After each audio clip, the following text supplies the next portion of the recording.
England and Wales are telling adults who smoke with children in their car to hit the brakes. Hi, I'm John for Buzz 60. And under a new law, lighting up while any passenger under 18 is in the vehicle is now illegal.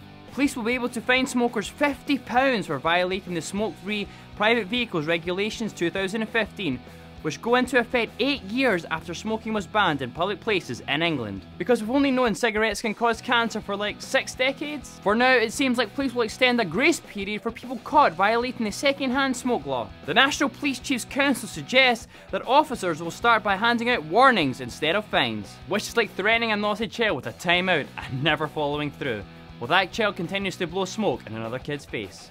The UK government found that more than 80% of second-hand smoke is invisible and odourless, and contains harmful cancer-causing toxins and poisons. So it may be time to take this law seriously. No buts about it. Buzz 60, now you know, pass it on.